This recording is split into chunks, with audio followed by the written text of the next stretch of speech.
let's take a look at 5 major theories on the synoptic problem and the key pieces of evidence used to support each. 3 I've included because they are almost certainly the most widely held theories among synoptic scholars today. The other 2, though less widely held, each contribute a unique and significant piece of evidence that I believe merits our consideration. Theory number 1, the two-source hypothesis. This theory rose to prominence in the mid to late 19th century and became the most widely held theory among synoptic scholars. It reached its peak somewhere around the 1920s or 30s, and although it has seen something of a decline since then, still retains top spot for popularity. On this theory, Mark was the first gospel written, and there was also a document containing many sayings of Jesus, generally called Q, and Matthew and Luke each used Mark and Q as sources, but they worked independently. Matthew did not know Luke's work, and Luke did not know Matthew's. One key evidence for this theory is editorial fatigue. When a later author uses an earlier author as a source, the later author will often make edits, perhaps improving the grammar or the style, correcting some facts. But as they're telling the story, sometimes they fail to sustain the edit throughout and fall back on using the earlier author's language, thus giving us a hint as to who their source was. There are some prominent examples of editorial fatigue going into Matthew from Mark, suggesting to some scholars that Matthew used Mark as a source.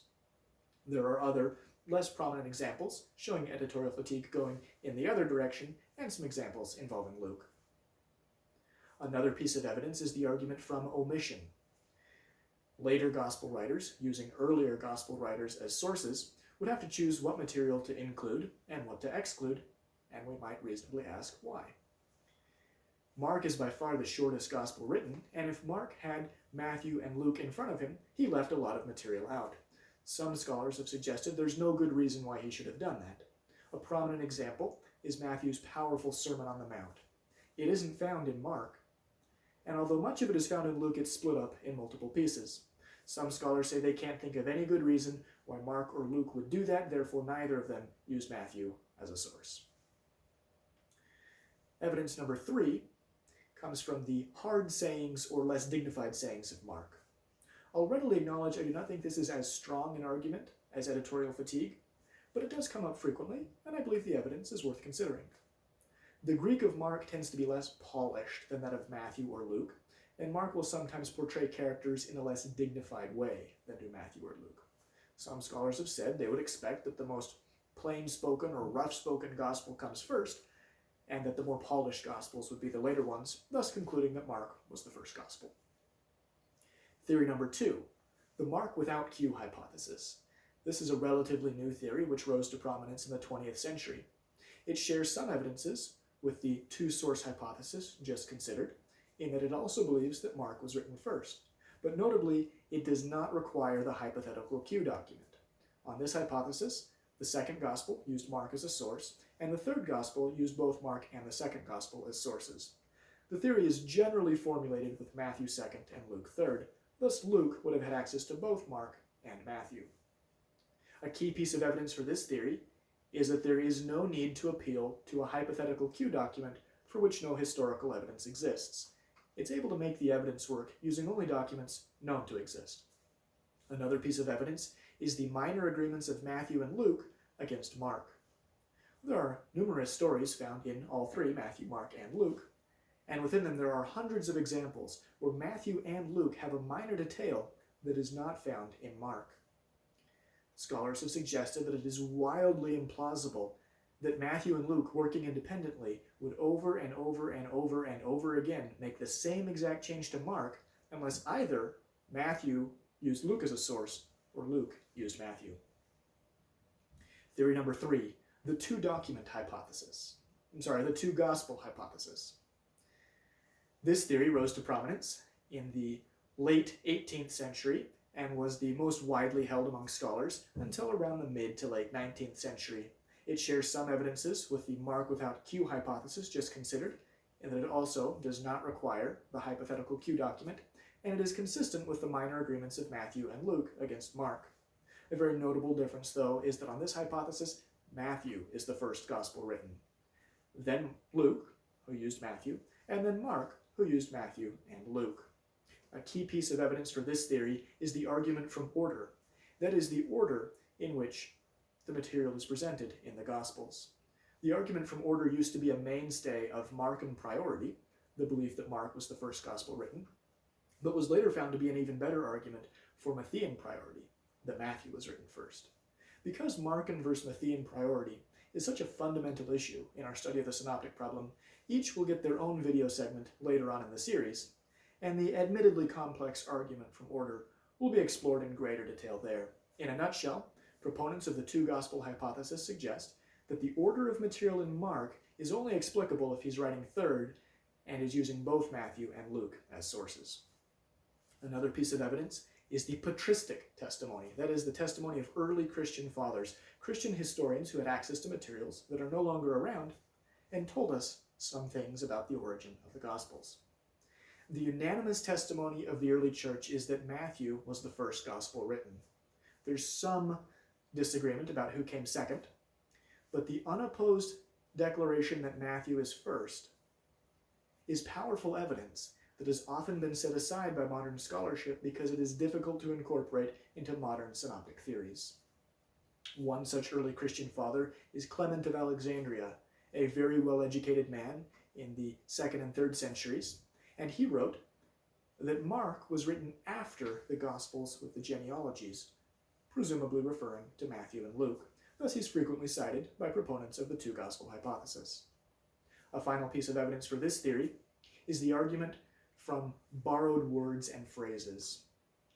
In many disciplines, scholars look for key words and phrases used by a particular author, their favorite words or their calling cards, as it were, in order to identify their work.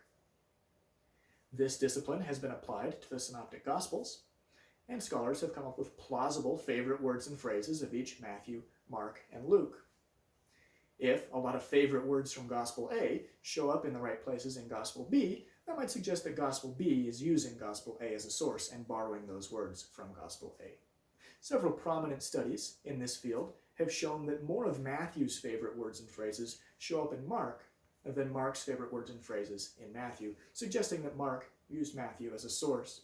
These studies also suggest that Mark used Luke as a source, and that Luke may have used Matthew as a source. Thus, this is broadly consistent with the order in the two-gospel hypothesis: Matthew, then Luke, then Mark. There are other studies, perhaps less prominent ones, that show that the evidence points in other directions. Theory number 4, the traditional Augustinian hypothesis. This is the order most people are familiar with, and it's almost certainly the order in your Bible: Matthew, then Mark, then Luke.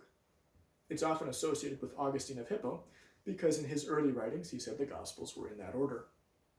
It has been noted, particularly by David Barrett Peabody, that later in life Augustine may have changed his mind after a more thorough evaluation of the evidence, some of the very evidences we're looking at, and coming to the conclusion that yes, Matthew was first, but then it was Luke and then Mark.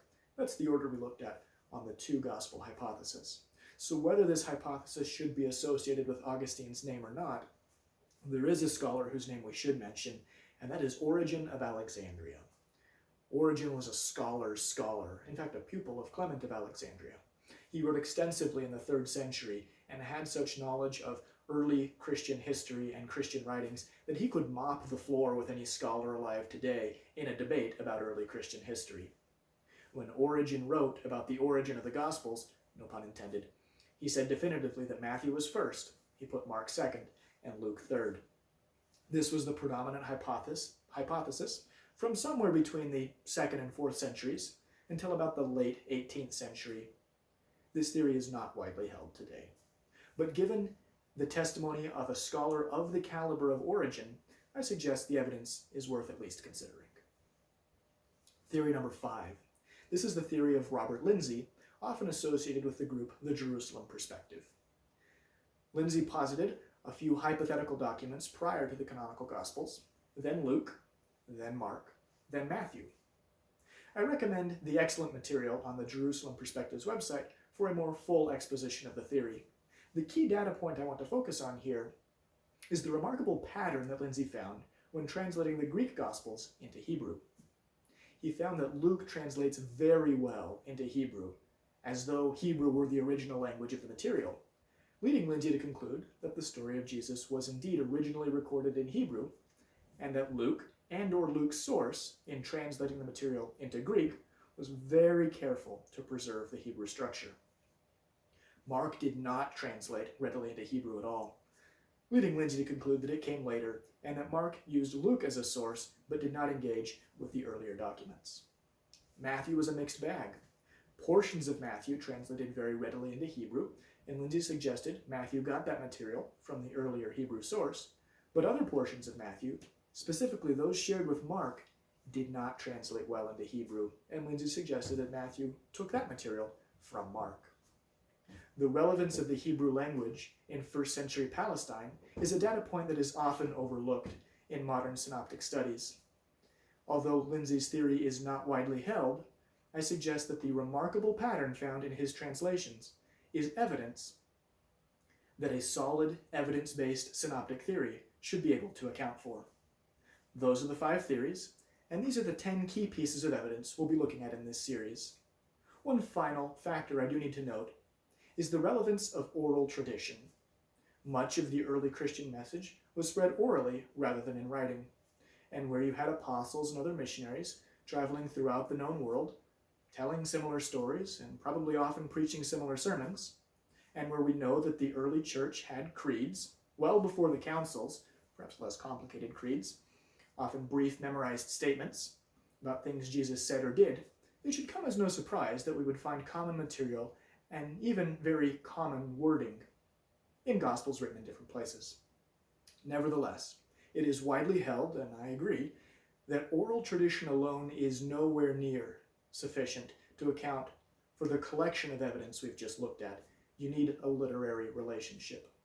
And so while acknowledging that oral tradition played a role, I will continue to keep the principal focus of this series on the literary relationships, which I believe are the primary key for addressing the synoptic problem, and without which a synoptic theory would not be viable. There are a number of charts available online mapping the source relationships in the theories we've just discussed. There were not many charts showing together the types of evidence used by each theory, so I've provided one here.